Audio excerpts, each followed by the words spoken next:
kaca Anda baik-baik saja, sehat ya. Saya Karo, siap menemani Anda di acara Rumpi No Secret. Hari ini ditemani oleh Resa di pojok sana, dan tentunya sudah hadir beberapa bintang tamu yang akan berbagi cerita dan keseruannya. Seperti biasa, kita mojok dulu untuk membahas apa sih yang lagi ramai di luar sana yang menjadi perhatian publik. Banyak sekali menuai komentar-komentar pro dan kontra, baik itu untuk hal-hal yang datang dari dunia nyata maupun dari dunia lain. Yang kemarin ini berita yang ramai dan banyak publik juga berkomentar, kaget dan lain sebagainya, itu adalah kabar ditahannya lagi Faris RM untuk keempat kalinya karena kasus narkoba. Sebetulnya sudah diamankan itu dari sejak hari Selasa. Ini hari apa sih sekarang? Udah lupa nih hari. Oh, ini hari Kamis ya. Dari sejak Selasa kemarin di Pangkalan Travel ya, gitu. Ada video penangkapannya. Terdengar sih Faris sempat mengatakan bahwa dia tuh nggak tahu apa-apa gitu dan sebagainya. Ini adalah penangkapan keempat kalau kita lihat. Dari pertama kali itu ditangkap di tahun 2007 dengan barang buktinya ganja. Hukumannya pada saat itu adalah 8 bulan penjara. Kemudian 2015 diamankan lagi dengan barang bukti ganja dan heroin serta alat hisap sabu, 5 bulan penjara juga. Dan 2018 terakhir itu dengan barang bukti 2 plastik klip sabu dan obat terlarang lainnya, dan kemudian itu menjalani rehabilitasi. Pada saat penahanan yang ketiga kasus narkobanya, Faris RM juga kemudian digugat cerai oleh istrinya begitu. Terakhir kita sempat wawancarai di itu tahun 2020 ya. 2020 atau 2019 kita sempat mewawancarai Faris RM. Begitu. Kita lihat dulu seperti apa sih video penangkapan Faris RM di Bandung yang kemudian menjadi viral berikut ini. Oke, sebelum kita emang langsung komentar netizen, bukannya ada wawancaranya muaknya, hah? Kenapa nggak jadi? Hah? Oh.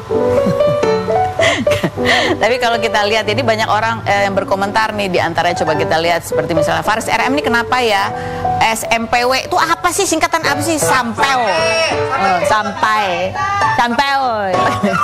sampai tua nggak bisa ninggalin sabu M gitu ya.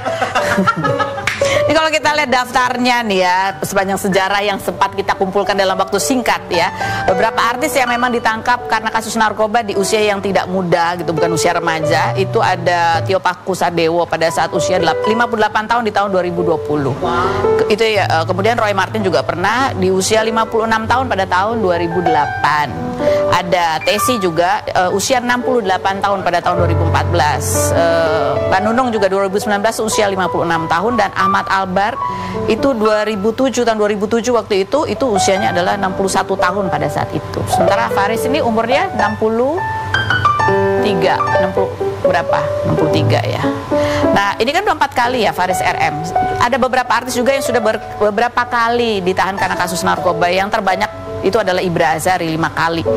Kemudian ada Amar Zoni 3 kali dalam waktu yang berdekatan gitu. Rio Revan juga 5 kali, 2015, 17, 19, 21 dan 2003. Serta ada juga ada beberapa juga yang lebih dari 1 kali gitu. Komentar netizen lagi yang lainnya coba kita bahas. Kasihan, semoga dibukakan pintu taubat setelah ini, amin ya robbal alamin. Terakhir di wawancara 2019, di wawancara di CNN ya, tahun 2019 tuh Faris sempat mengatakan 30 tahun itu dia habiskan bersama keluarga, bersama orang tua. 30 tahun bersama keluarga, usianya sekarang pada saat itu 61 tahun. Dia berharap dia bisa menjalani kehidupan itu lebih bermakna, lebih dekat dengan Tuhan gitu. Dan dia sempat juga ada beberapa wawancara mengatakan dia merasa lebih tenang setelah tidak lagi menggunakan narkoba begitu. Tapi ini belum jelas ya. Dari keterangan polisi belum jelas barang bukti yang berhasil diamankan tuh apa yang untuk menjerat Faris RM kali ini. Tuh. Lagi komentar netizen ada lagi? Oke. Dari beliau kita belajar kalau dia nggak pernah belajar. Netizen ini filosofis gitu ya. Oke, yang berikutnya, enakan kecanduan seblak pak katanya gitu. Yang berikutnya, apalagi udah boleh dapat payung cantik gitu. Yang berikutnya apalagi? Tapi ya kemarin tuh aku wawancara Ade Rai. Namanya kecanduan itu sebenarnya kecanduan banyak loh. Ada yang kecanduan makan, ya kecanduan ya obat-obatan juga ada. Ada yang kecanduan macam-macam. Yang namanya kecanduan itu nggak ada yang baik sebetulnya ya. Tuh aku termasuk kecanduan belanja. Siapa tuh? Ya. Baik, kita menuju ke bintang tamu kita yang Mustafa Debu. Kita lihat dulu profil mereka berikut ini. Oke, baik, kita sudah bersama dengan Dul dan juga Mustafa Debu. Assalamualaikum. Waalaikumsalam. Ya, ini memasuki bentar lagi kan kita masuk bulan Ramadan ya. Menjelang. Kalian berdua merilis sebuah single berjudulnya adalah Mabuk Lagi. Ya, Mabuk. betul sekali. Tapi kalau aku lihat di Debu sendiri gitu, ada banyak judul lagu yang mabuk gitu ya kan.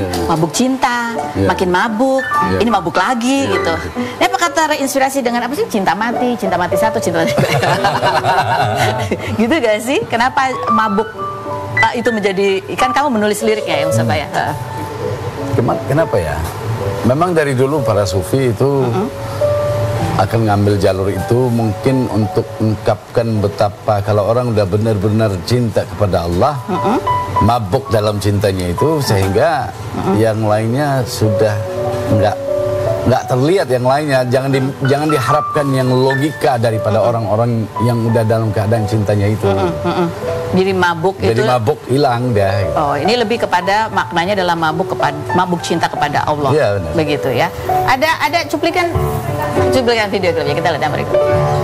Oke, di video pertama itu kita lihat pertemuan kalian di 3 tahun yang lalu ya. Kamu yang mengundang Mustafa atau gimana itu ceritanya sih? Awalnya saya menghadiri tempat Mustafa, terus saya tertarik aja memang dengan gaya bermusiknya, dengan syair-syairnya juga tentunya. Akhirnya dari situ kita sempat ada menjalin silaturahmi yang sering sekali. Akhirnya suatu hari saya mengundang, ayo datang ke rumah gitu. Saya juga pengen ibu saya lihat gitu, Ibu tuh Bunda, ya. Oke, Bunda Maya. Terus?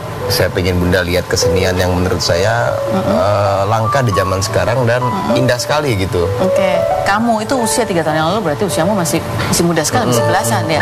Dan kalian tuh beda usia 19 tahun tapi bisa berkolaborasi ini gitu. Itu beda usia jasadnya. Kalau rohnya kan sama-sama tua gitu. Oh iya betul ya, setuju. Dul ya, old soul ya kamu ya. Aku malah kurang nyambung sama yang muda-muda. Oh serius? Oh, berarti gak nyambung sama aku kan, aku masih muda ya. Nah itulah perbedaannya juga. Saya juga jarang nyambung sama yang tua-tua gitu. Dia yang paling tua kayaknya si Dul ya. Dul, ya ini kan ya unik aja gitu. Kamu tertariknya dengan musik-musik aliran sufi gitu kan ya. Itu tariannya juga apa sih? Kenapa sih? Pertama-tama karena memang aku pribadi pengagum ya, bukan pelaku ya. Pengagum karya-karya sufi yang sudah dipopulerkan oleh tokoh-tokoh Islam gitu. Seperti tarian sufi dalam ini adalah Sayyidina Jalaluddin Rumi gitu.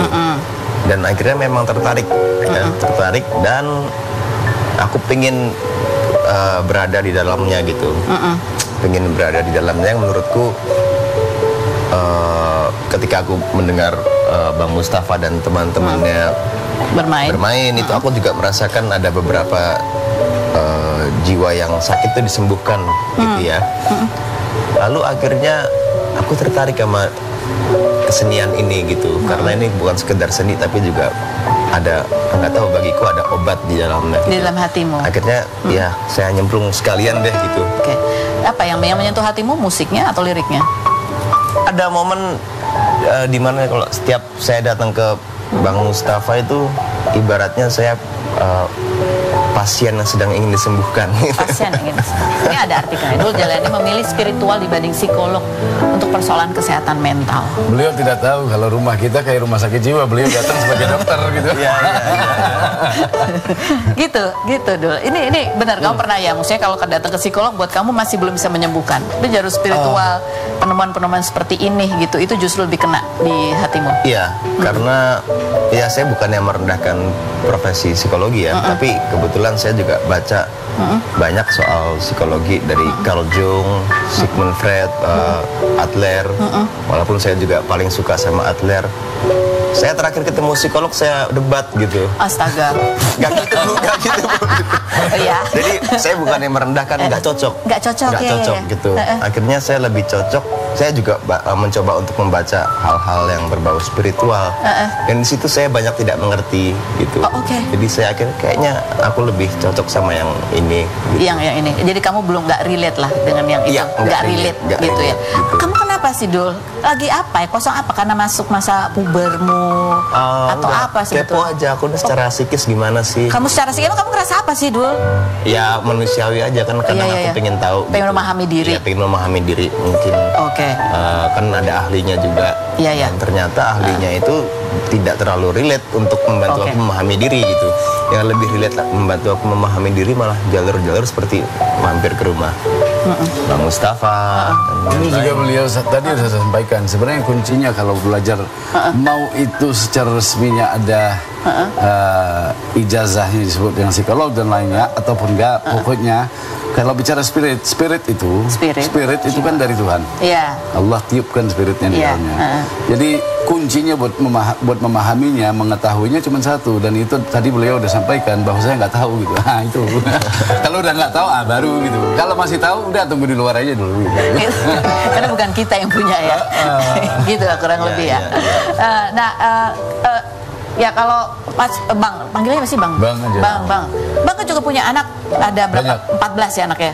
Mau 16. Mau 16, oke. Ada aja anak yang seumur Dul juga. Ada, persis. Tahun 2000 kan dulu. Iya, iya, Abdullah. Dulu bulan Agustus. Agustus. Berarti sama Abdullah beda lebih tua dulu 2 bulan. Oke, sama nggak mengalami ya anak-anak juga ada yang mengalami fase-fase itu, nggak pengen mengenal diri apa segala macam atau ada kekosongan lah apa Kalau gitu. hal-hal kayak gitu menurutku enggak.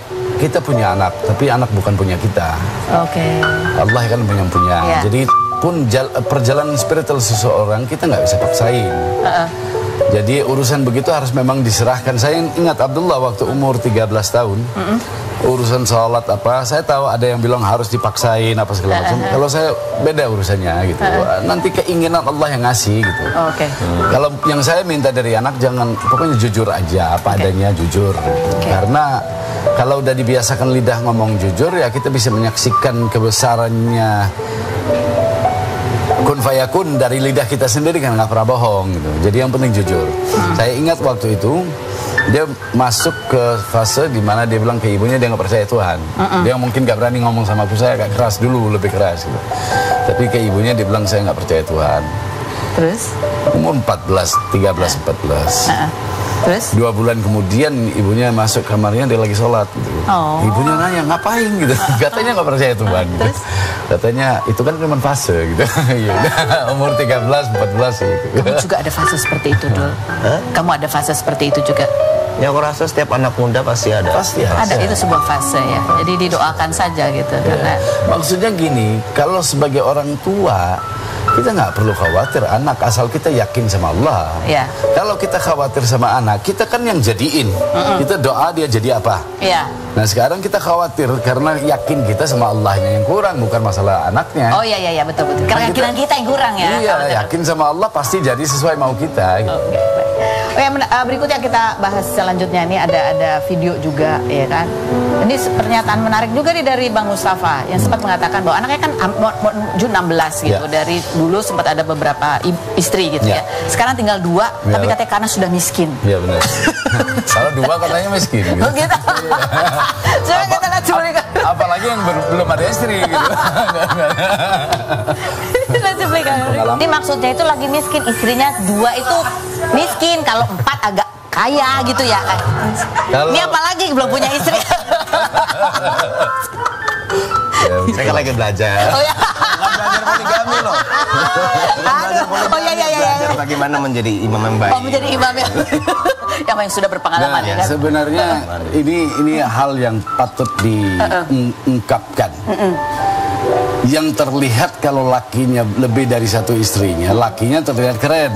Iya. Tapi sebenarnya bukan lakinya yang keren. Iya, yang keren Yang adalah keren adalah perempuannya. setuju betul. Ikhlasnya ini itu kan sangat luar biasa. Betul. Kita doang yang bisa dadak begini. Padahal yang benar-benar ini ya perempuannya gitu. Iya, betul. Ya, gitulah ya. Iya. Dul dengerin. Jadi saya. Oke, berikutnya kita buka pertanyaan Q&A. Berikut ini adalah, Dul, apa benar pernikahan, nih ngomong pernikahan, kakak kamu akan dilangsungkan secara besar-besaran live di TV nasional? Aku kurang tahu. Kamu kurang tahu? Kurang tahu. Masih meracik. Meracik. Tapi di antara kalian kakak beradik, cuman kamu ya kayaknya yang fokus banget di dunia musik. Oh ya kebetulan nggak ada kerjaan ya, kira kerja musik aja. Oke, enggak serius. Ya bener ya. Ya akhirnya ya udah di musik aja lah. Di musik aja. Paling nyaman di situ. Paling nyaman. Ini paling cocok dengan genre ini atau karena mau masuk Ramadan aja bikin lagu bersama Mustafa? Saya suka juga dengan genre ini. Aku suka apa? Genre-genre yang ada suling. Kan 2 tahun lalu aku juga sempat rilis yang Astagfirullah, itu juga sudah mengandung unsur gambus. Memang bukan sekedar pengen terlihat keren gitu, tapi memang saya suka sekali musik-musik world musik gitu ya. World musik. Oke. Dan sebagai orang luar ya, saya kan nggak masuk ke dapur beliau bikin musik. Tapi musik sufi itu susah untuk diungkapkan bahwa itu satu jenis musik. Karena sebenarnya di baliknya tergantung pesan yang terkandung di dalamnya. Dan kalau lihat semua dari lagu-lagunya beliau dari dulu, Cakrawala apa, itu kami mengkaji itu semua pesan sufi. Kan beliau kita sebutnya sebagai pujangga gitu.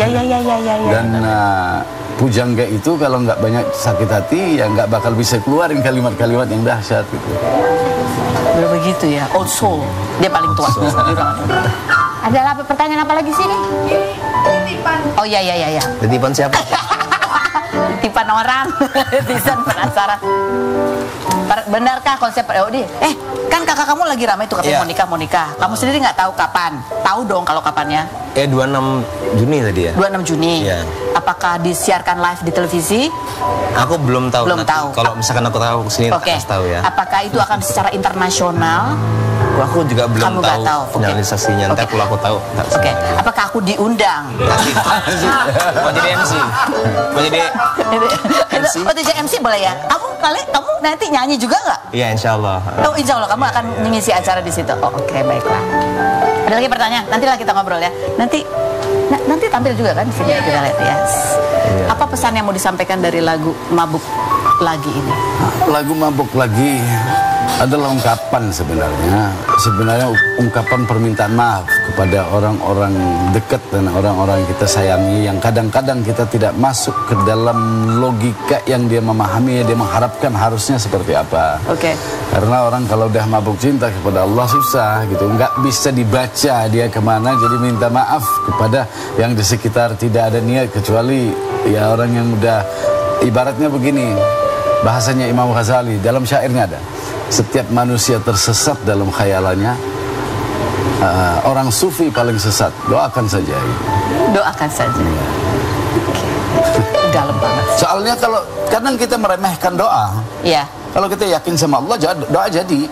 Iya. Jadi daripada ngomongin begini, pengalaman kan, mending doain yang baik. Ya kan? Doain yang baik aja. Doain, ini semoga dapat hidayah, semoga ini, baru enak. Ya.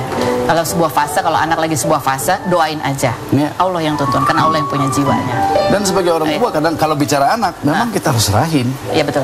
Jangan terlalu mikir macam-macam. Betul, betul sekali. Oke, ini ngomong soal ibu dan anak. Ini ada lagi nih kemarin anaknya baru khitanan dan dirayakan dan juga didampingi oleh kedua orang tuanya, ya. Pasti bahagia sekali tentang itu. Kita lihat dulu profilnya berikut ini. Bersama Sinta Bahir. Aduh, ibu makin cetar sekali ya bu ya. Ini kabar terbaru dari Sinta Bahir adalah kemarin mengkhitankan anak kamu ya. Makin besar dan katanya memang pengennya itu adalah pakai bus telolet. Iya. Seperti apa keseruannya kita lihat ya.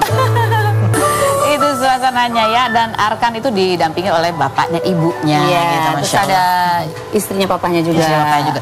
Jadi ini gimana sih kalian bisa co-parenting itu memang akhirnya atau dari dulu memang sudah seperti itu gitu? Apa ya? Kalau kita udah ditakdirkan menjadi seorang ibu, ya kita harus buang ego semuanya, semua udah lupain lah, semua untuk anak aja. Semua untuk anak. Gimana prosesnya waktu dia khitanan, minta? Ini dia minta, dia yang minta. Dia yang udah minta. Sebenarnya kan pengennya tahun depan gitu. Ya udah minta pengennya saya sunatin dulu gitu loh, sunatin dulu. Tapi dia enggak, malah dia pengennya tuh pengen sunat diantar temen-temen yang boys sama temen sekolah yang boys, terus sama keluarga gitu, keliling Jakarta naik bus gitu kan enggak. Apalagi di jalan ring 1 kan nggak boleh kan. Terus untungnya banyak temen gitu kan, minta tolong temen lah. Terus yang punya bus juga temen kan gitu. Ya udah pakai busnya aku aja bun, katanya gitu kan. Ya udah. Kamu nggak tanya itu keideannya apa sih bisa minta dikeliling diarak naik bis telolet? Awalnya malu banget, sumpah malu gimana gitu. Terus, udahlah bunda nggak usah ikut. Dia bilang, masa bunda nggak mau ikut? Anaknya mau disunatin gitu kan. Akhirnya terpaksa naik bus lah ya. Pusing juga sih, karena kan sepanjangnya tolol, aduh sakit kepala. Tapi demi anak seumur hidup. Itu kapan sih? 2 minggu lalu, 3 minggu lagi? Jadi setelah aku diundang di sini ya Desember itu loh. Desember. Oh, berarti kamu sempat lewat aku sebutannya apa sih bisa gitu kamu kali.